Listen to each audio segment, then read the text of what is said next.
Assalamualaikum warahmatullahi wabarakatuh. Perkenalkan, nama saya Mariana Indah Buridita dengan NPM 0621 4051 2662. Sebelum lebih lanjut, yang terhormat Ibu Ulfatika Saputri, SEMSG, selaku dosen pengampu pada mata kuliah ini, dan penonton sekalian yang saya banggakan.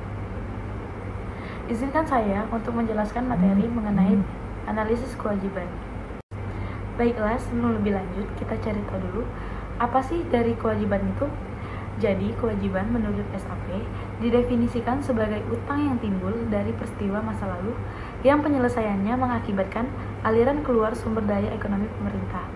Namun, bisa juga dipahami atau bisa juga diartikan bahwa utang atau kewajiban itu merupakan klaim pihak ketiga atas arus kas pemerintahan daerah, karena pihak ketiga tersebut telah memberikan sejumlah dananya kepada pemerintah daerah. Selanjutnya ada klasifikasi kewajiban. Klasifikasi kewajiban ini terbagi menjadi dua. Yang pertama ada kewajiban jangka pendek dan yang kedua ada kewajiban jangka panjang. Kewajiban jangka pendek ini dibayar dalam waktu 12 bulan setelah tanggal pelaporan. Contohnya itu utang wesel jangka pendek. Dan yang kedua ada kewajiban jangka panjang, yaitu kebalikan dari kewajiban jangka pendek, lebih dari 12 bulan, maka diklasifikasikan sebagai kewajiban jangka panjang. Contohnya itu obligasi manfaat utang. Manfaat utang ini terbagi menjadi 3. Yang pertama ada untuk memperbaiki struktur neraca, yang kedua meningkatkan struktur fiskal, dan yang terakhir membiayai investasi pembangunan yang membutuhkan dana besar sehingga akselerasi pembangunan bisa dicapai. Utang mengandung resiko. Utang terlalu besar justru dapat melemahkan struktur fiskal dan rentan terhadap krisis keuangan. Kegagalan ini dapat menimbulkan implikasi yang luas bagi pemerintah. Contohnya, reputasi menjadi turun, resiko ekonomi meningkat sehingga investor enggan untuk berinvestasi, serta mengganggu pertumbuhan ekonomi. Selanjutnya ada manajemen pemerintahan daerah dalam utang. Itu meliputi serangkaian tindakan yang dilakukan pemerintah daerah dalam rangka memperoleh, memanfaatkan, dan mengembalikan pinjaman pemerintah daerah secara ekonomis, efisien, dan efektif.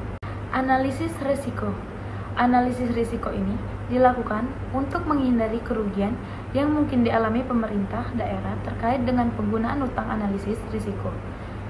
Risiko ini diartikan bagian dari manajemen risiko yang harus dilakukan pemerintahan daerah. Analisis risiko ini juga sangat penting dilakukan untuk menghindari terjadinya krisis ekonomi dan keuangan yang mengancam daerah. Analisis utang pemerintahan daerah.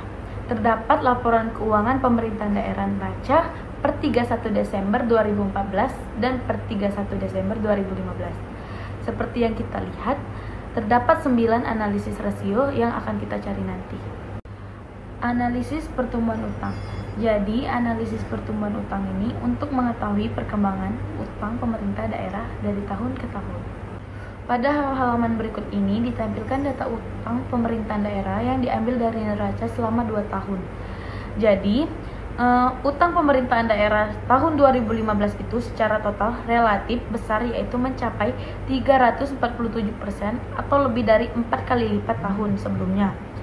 Kewajiban jangka panjang ini meningkat 416% atau lebih dari 5 kali lipat dari tahun sebelumnya. Jika dilihat per komponennya, terdapat utang yang pertumbuhannya itu negatif, yaitu utang bank dan utang kepada pemerintah pusat.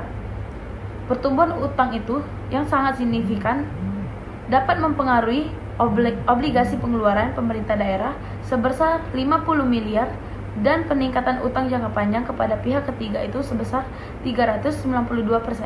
Analisis rasio utang per kapita. Jadi rumus dari rasio utang per kapita ini adalah rasio utang per kapita sama dengan total utang dibagi total jumlah penduduk. Jadi kita cari tahu dulu jumlah penduduk dari provinsi atau kota tersebut dan PDRB-nya kita cari tahu juga.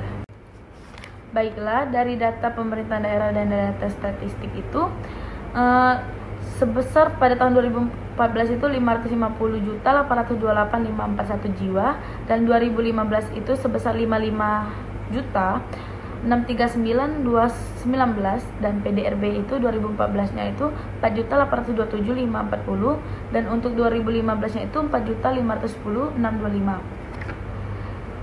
Dari data yang udah dicari, pada tahun 2015 itu terjadi peningkatan utang yang cukup besar. Tetapi jika dilihat dari beban utang per kapita masih relatif kecil, yaitu pada tahun 2015 setiap penduduknya atau warga menanggung 132,43%. Selanjutnya ada rasio utang terhadap ekuitas dan rasio utang terhadap aset modal.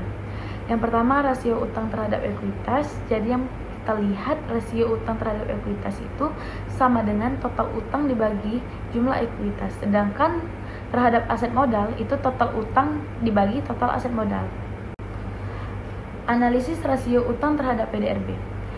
Untuk mengetahui kemampuan daerah dalam menanggung beban utang dan memenuhi kewajiban berdasarkan kemampuan produktivitas yang dimiliki oleh daerah. Jadi rumusnya itu rasio utang terhadap PDRB sama dengan total utang dibagi PDRB. Ini berdasarkan harga konstan pemerintahan daerah Nusantara pada tahun 2015 itu sebesar 1.741.652 juta, sedangkan untuk tahun 2014 itu sebesar 1.664.550 juta berdasarkan data PDRB dan neraca pemerintah daerah. Maka dihitung rasio terhadap PDRB. Analisis rasio utang terhadap PPD menggambarkan kapasitas pemerintah daerah untuk membayar kembali utangnya dengan pendapatan pajak yang diterima. Semakin rendah nilai rasio, maka akan semakin baik. Rumusnya yaitu adalah total utang dibagi pendapatan pajak daerah atau PPD. Di atas ini, berdasarkan harga konstan pemerintahan daerah Nusantara pada tahun 2015 itu sebesar 1.741.652 juta, sedangkan untuk tahun 2014 itu sebesar 1.664.550 juta berdasarkan data PDRB dan neraca pemerintah daerah. Maka dihitung rasio terhadap PDRB. Rasio utang terhadap pendapatan asli daerah. Jadi, rasio utang terhadap PAD ini menggambarkan kapasitas pemerintah daerah untuk membayar kembali utangnya dengan pendapatan asli daerah. Rumus dari rasio utang terhadap PAD ini adalah total utang dibagi PAD.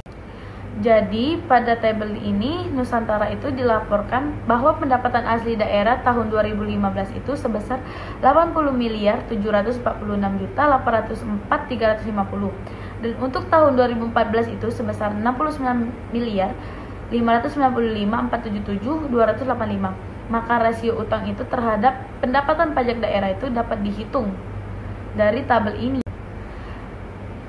Yang terakhir ada rasio terhadap total pendapatan daerah. Rasio terhadap total pendapatan daerah ini perbandingan antara total utang dengan total pendapatan daerah. Semakin rendah nilai rasionya ini, maka semakin baik. Yang dimana rumus dari rasio ini total utang dibagi total pendapatan daerah. Dari laporan tersebut, anggaran pemerintah pada tahun 2015 itu sebesar 370.863.519.702 dan untuk tahun 2014-nya itu sebesar 341.959.360.835. Jadi berarti cukup baik. Pada tahun 2015 sebesar 19% dan pada tahun 2014 itu sebesar 4%, yang berarti sangat baik. Baiklah, sekian presentasi dan penjelasan dari saya. Apabila ada salah kata, saya mohon maaf. Kepada Allah marilah kita sama-sama mohon ampun. Khairul kalam nun wal kalam wa maisrun. Wassalamualaikum warahmatullahi wabarakatuh.